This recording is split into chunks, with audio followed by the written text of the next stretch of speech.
welcome back to my channel. I am Candy of Inspired by Candy, and I show up here just to provide details and just share about my journey of being an empty nester. If you don't know, I became an empty nester a few months ago. My youngest daughter went off to college, and I'm home trying to figure these things out, go through all the emotions and adventures and quietness, and just trying to figure it all out and see exactly where my life is going to land at this point. So I'm using YouTube as a way to kind of journal my activities and this journey for me. And so I'm glad that you're along for the ride. But I want to tell you about one of the biggest mistakes that I have ever made. It was about this time last year that I made such a huge mistake that literally caused me to have to cut off my hair, majority of my hair. I don't know. Being over 40, I was starting to get my gray in, and I was just like, it's too soon for that. So I thought about trying new looks. Of course, I was coloring my hair.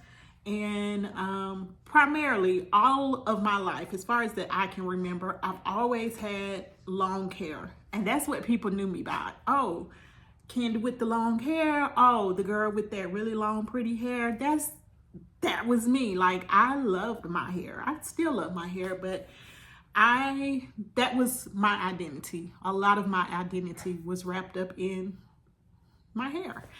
And I know that's weird to say, but it's so true. Also being wrapped up into, title, mom. Like, I was all of those things. And I felt that's what made up Candy. And me exploring different styles and things with my hair, I got my very first sew-in. Like, people were like, why are you even doing that? But I really wanted to get a bob, have the bob going and swaying and moving in the wind like all the other girls. And so I did it. It was super cute. I loved it. It was easy. And it got to a point where I was like, oh my gosh, this is looking raggedy, and I want to take it down before my appointment to go back to my stylist. There was the mistake. I had no clue what I was doing. I successfully got all of it out, but what I didn't know was that I needed to detangle my hair. Long story short, so I don't start crying, my hair locked up. And it was so bad and so tight. I probably messed it up even more because I was crying, yelling, screaming, trying to loosen my hair up, and I was probably making it worse. It was a Sunday. I couldn't get in touch with my stylist or anything. So I went to bed with this big lump of locked hair on my head. And y'all, I cried so much that I couldn't even go to work that next Monday. I called out and told them that I was not feeling well, which I wasn't. I was sick because I knew that the next best thing was going to be cut it, because it was locked. Like, I'm telling y'all, I could feel it like pulling together and tightening up as I was touching it. So there was my big major mistake this year, last year this time. And so I was finally able to get into my stylist, and she, along with her assistant, they really tried to detangle my hair, but it just wasn't doing anything. I'm sitting in her chair crying, she's crying, and I was like, just cut it. And so I had to cut it most of my length. And I ended up with a very short style that I never had any intentions of having. Y'all, I was so sad and down about this happening to me. Like, I didn't tell anyone. I didn't tell friends. I didn't tell family. The only ones who knew were my daughters, and they weren't going to say anything. So no one knew what was going on. I actually got the sew-in put back in and promised my stylist I would come to her and let her do any and everything that it needed done. And so I kept going around family because it was like at the holidays. It was like, oh, you still wearing that hairstyle? Yeah. I'm like, yeah, I like it. So I just decided to keep it in a little bit longer. Yeah, I was just hurt. I could not tell anyone what happened. And so it went on for probably until my birthday, which is in March. I finally started feeling a little bit better about the fact that I no longer had that long, luxurious hair anymore. And I was finally coming to the acceptance of my hair really isn't who I am. And it took a while for me to get there. And I know to some this may sound silly. There are people, women, who have lost their hair for many other different reasons that may seem more serious than what I'm talking about here. And I would never discount any of those testimonies or stories. But I know what matters to me matters to God.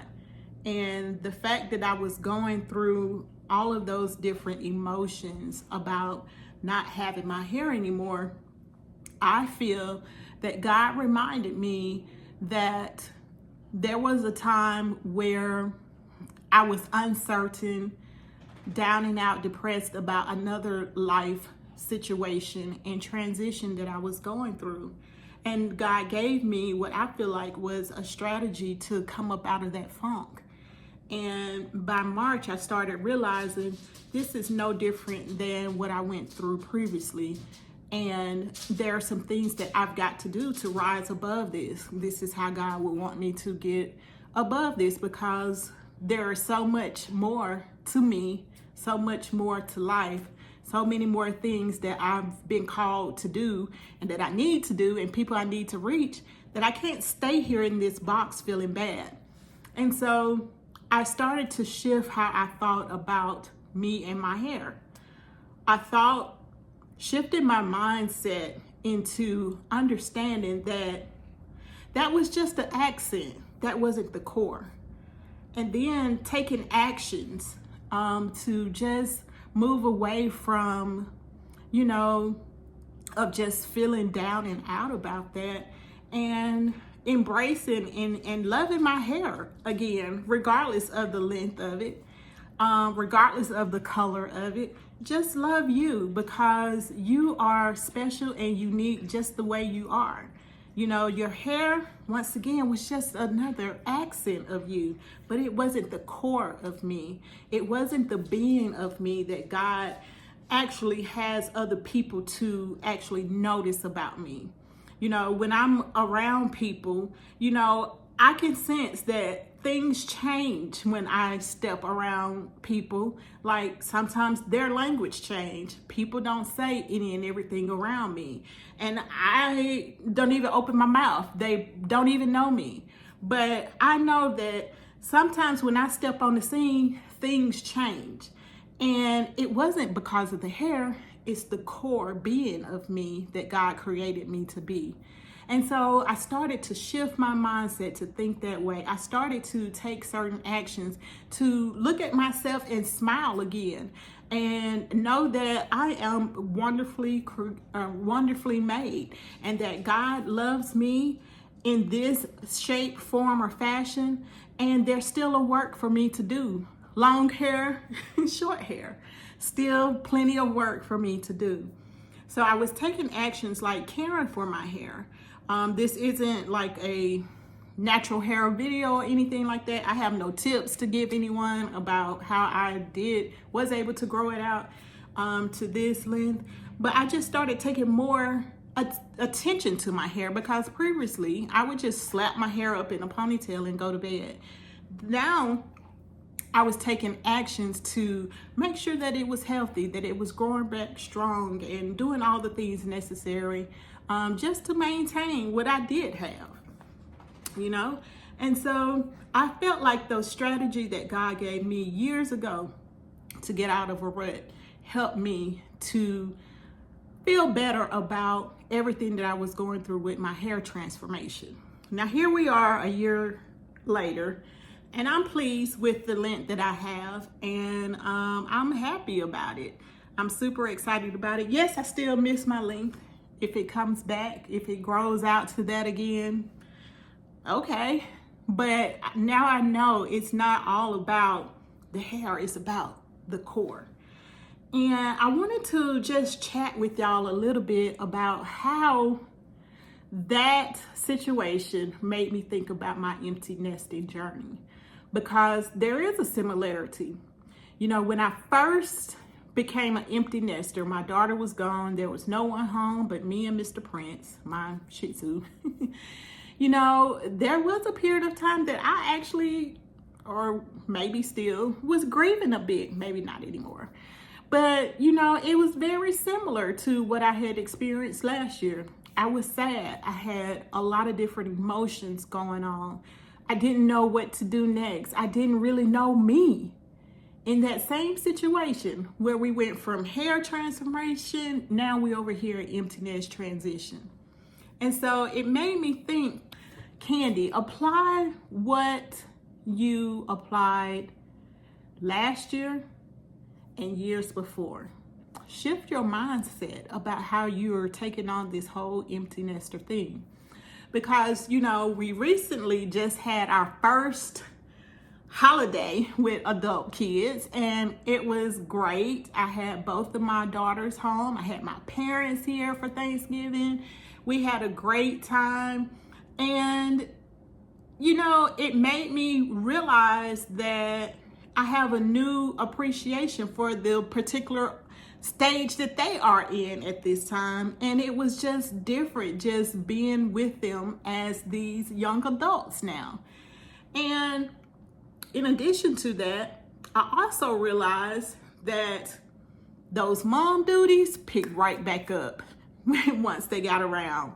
Not that they need me for little minute things, but there were some situations that occurred where I had to step in, take charge, and do the mom thing. And it was pretty hectic. It was very busy. It wasn't a restful holiday weekend whatsoever. And by the time Monday rolled around and everyone was back to campus or back to their home, I started to realize, man, you know what? This quietness is not so bad. I actually kind of enjoy the quietness. So I appreciate, you know, looking at empty nester differently now.